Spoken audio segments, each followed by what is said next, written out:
Assalamualaikum warahmatullahi wabarakatuh. Halo anak-anak, bertemu lagi dengan Bu Rika dalam pembelajaran bahasa Indonesia.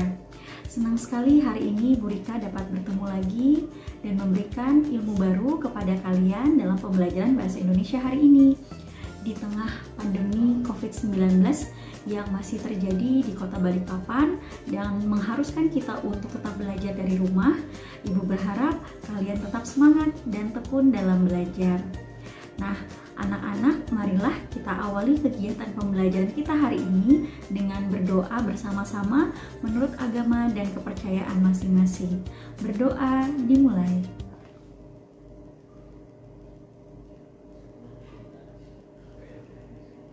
Berdoa selesai.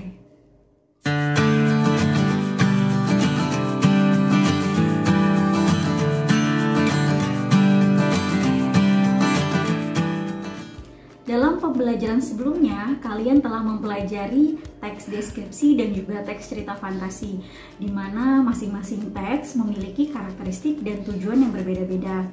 Pada pembelajaran hari ini, kalian akan belajar tentang teks prosedur dengan materi mengidentifikasi teks prosedur.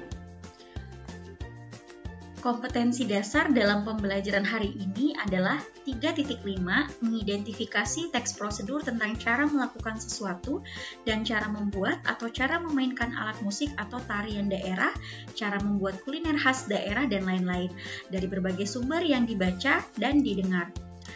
Nah, adapun tujuan pembelajarannya adalah setelah membaca dan mencermati contoh-contoh teks prosedur, peserta didik dapat mengidentifikasi teks prosedur tentang cara melakukan sesuatu dan cara membuat sesuatu dari berbagai sumber yang dibaca dan didengar. Anak-anak, dalam masa pandemi COVID-19 ini, selain menjalankan protokol kesehatan, tentunya kita juga berupaya agar imun tubuh kita selalu dalam keadaan baik. Nah, salah satunya adalah dengan mengkonsumsi makanan dan minuman yang bergizi. Salah satu makanan atau minuman yang dapat meningkatkan imunitas kita adalah makanan atau minuman olahan jahe, karena jahe dipercaya dapat meningkatkan kekebalan tubuh. Nah, pada hari ini Bu Rika akan memberikan kalian resep dalam bentuk teks prosedur tentang cara membuat minuman jahe yang lezat, yaitu cara membuat atau resep minuman susu jahe serai. Silahkan disimak ya.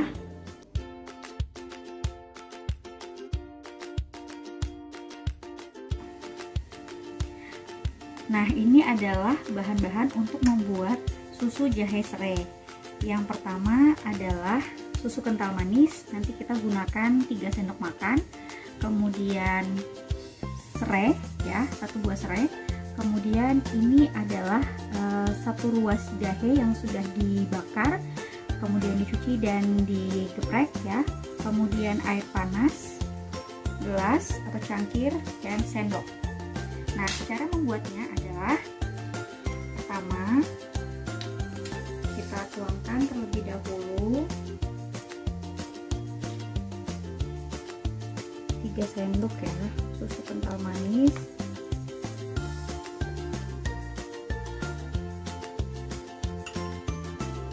Atau kalian kalau misalnya suka manis bisa menambahkan gula.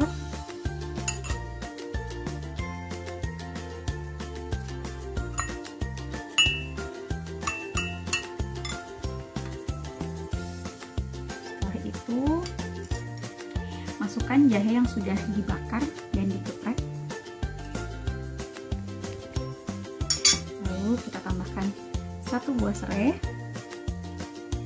dan kita tuang, ini kurang lebih 180 ml air panas ya.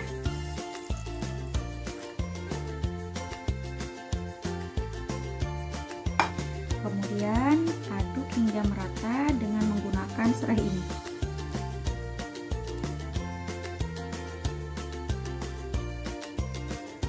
Nah, jika kalian suka manis, kalian bisa menambahkan setengah sendok makan gula pasir.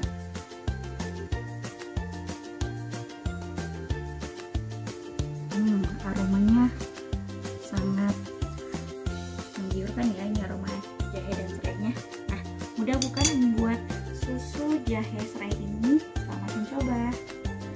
Nah, setelah kalian memperhatikan prosedur atau langkah-langkah tentang cara membuat minuman susu jahe serai tadi, apakah kalian bisa menyimpulkan apa itu teks prosedur? Ada yang tahu?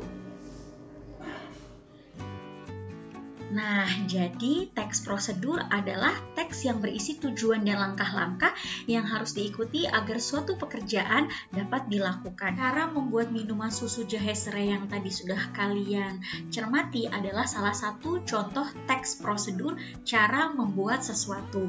Nah, di dalamnya kalian harus mengikuti langkah-langkah tersebut agar mencapai tujuan.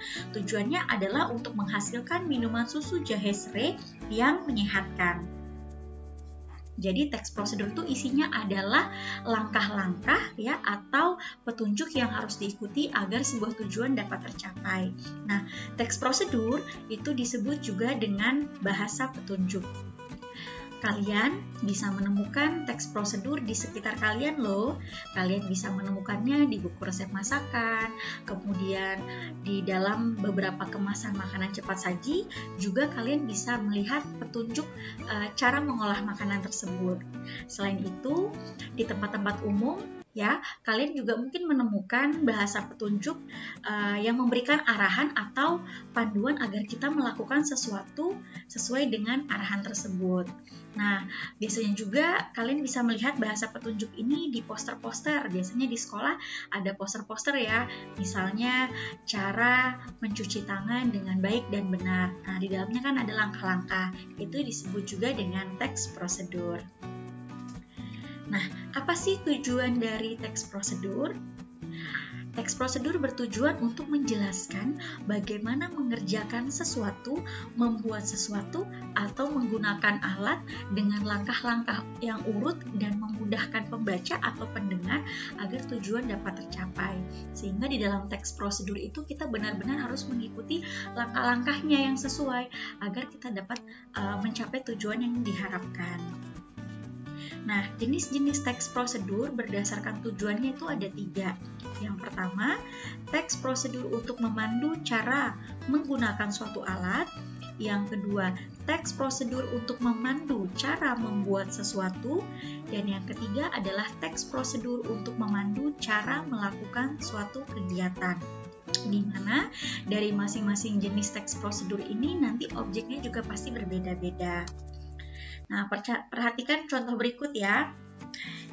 Ini adalah contoh teks prosedur menggunakan alat. Alat yang diberikan petunjuk penggunaannya adalah blender ya. Blender ini adalah alat elektronik ya, berupa sebuah wadah yang dilengkapi pisau berputar yang digunakan untuk mengaduk, mencampur, menggiling, atau melunakkan bahan makanan. Nah, umumnya blender ini dimiliki oleh orang tua kalian di rumah ya, karena blender ini memudahkan sekali pekerjaan orang tua kalian di rumah dalam mengolah makanan atau minuman. Nah, ada 5 langkah dalam penggunaan blender ini, kalian bisa lihat ya, mulai dari nomor 1 sampai nomor 5, di mana langkah-langkah ini akan memudahkan kalian yang belum sama sekali pernah menggunakan blender. Jadi jika kalian mengikuti langkah-langkah ini dengan urut, maka tujuannya akan tercapai. Apa tujuannya? Tujuannya adalah untuk menggunakan blender dengan benar, seperti itu. Jadi kalau teks prosedur menggunakan alat, maka fokusnya adalah bagaimana cara menggunakan alat tersebut dengan benar. Kemudian ini adalah contoh teks prosedur cara membuat sesuatu. Nah, kalau cara membuat sesuatu berarti ada produk yang dihasilkan. Produk yang dihasilkan di sini adalah jus mangga jelly. Wah, seger banget nih kayaknya ya, apalagi kalau kalian belajarnya siang-siang nih. Jadi, di dalam teks prosedur membuat sesuatu ini berbeda dengan teks prosedur menggunakan alat ya. Kalau teks prosedur menggunakan alat, di sini tidak mencantumkan bahan-bahan yang dibutuhkan. Sedangkan kalau dalam teks prosedur membuat sesuatu ya, di sini dicantumkan bahan-bahan yang dibutuhkan untuk membuat produk tersebut. Nah, setelah bahan-bahan barulah dijelaskan cara membuat produk tersebut. Nah, umumnya jenis teks prosedur cara membuat sesuatu ini kalian bisa temukan dengan mudah di resep masakan, baik di buku resep masakan yang tercetak maupun di dalam aplikasi-aplikasi resep masakan ya. Di kemasan makanan tertentu seperti produk mie instan, nah kalian juga bisa melihat di dalamnya, di baliknya ya, itu ada prosedur untuk memasaknya. Itu juga salah satu contoh teks prosedur cara membuat sesuatu. Dan yang ketiga adalah contoh teks prosedur cara melakukan sesuatu. Maksudnya di sini adalah cara melakukan sesuatu itu bebas ya. Jadi dia bukan menghasilkan barang, bukan juga untuk menggunakan alat, tapi teks prosedurnya ini adalah memberikan petunjuk kepada kalian untuk melakukan sesuatu dengan benar. Contohnya, cara mencuci tangan dengan benar. Kita sama-sama praktekkan ya. Jadi, kalian basahi tangan dulu dengan air. Kemudian, langkah yang kedua adalah tuang sabun secukupnya ke permukaan tangan. Yang ketiga, kalian menggosok telapak tangan satu ke telapak tangan yang lainnya.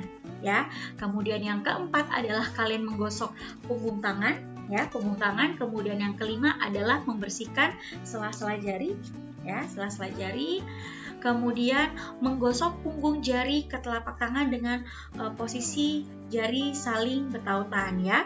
Kemudian yang ketujuh adalah kalian genggam ibu jari dengan posisi memutar seperti ini, ya. Kemudian yang ke-8, gosok bagian ujung jari ke telapak tangan agar bagian kuku terkena sabun. Nah, seperti ini. Ya. Kemudian yang ke-9, kalian bilas dengan air bersih, dikeringkan dengan tisu atau lap sekali pakai, ya.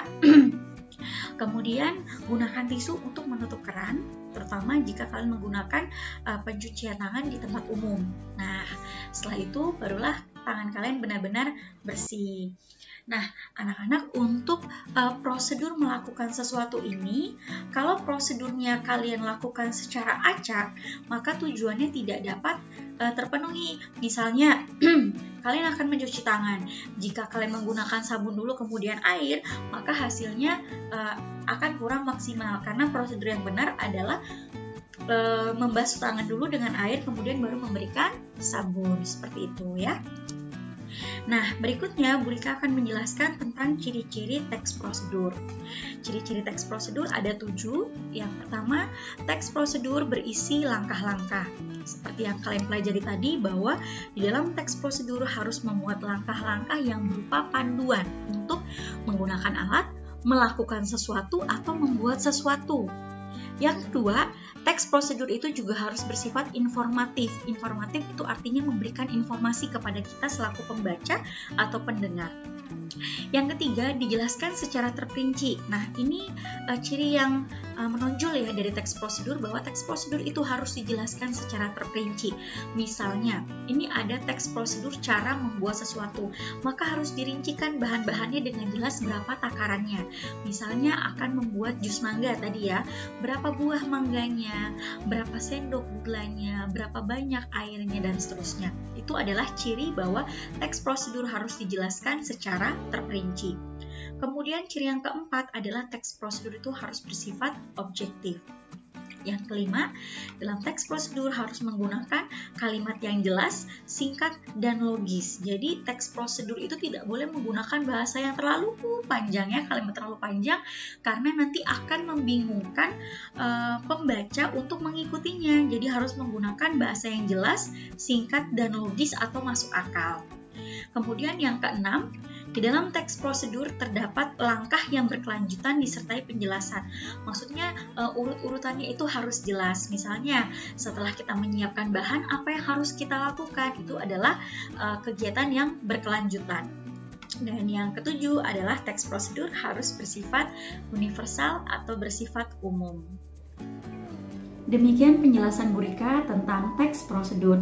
Selanjutnya, Ibu akan menguji pemahaman kalian tentang apa yang Ibu jelaskan tentang teks prosedur ini melalui latihan soal yang kalian kerjakan di Google Classroom. Dan ini adalah kode atau password untuk mengerjakan soal di Google Classroom Bahasa Indonesia. Selamat mengerjakan ya. Nah, anak-anak, demikian pembelajaran bahasa Indonesia tentang teks prosedur hari ini. Bu Rika berharap kalian semua dapat memahami apa yang Ibu jelaskan dengan baik dan dapat mengambil manfaat dari teks prosedur yang kita pelajari hari ini. Sampai jumpa di pertemuan berikutnya ya. Tetap jaga kesehatan, rajin mencuci tangan, menggunakan masker saat berada di luar rumah, menjauhi kerumunan, dan tetap berada di dalam rumah dan tidak keluar rumah jika tidak ada hal-hal yang tidak penting ya. Sampai berjumpa di pertemuan berikutnya. Wassalamualaikum warahmatullahi wabarakatuh.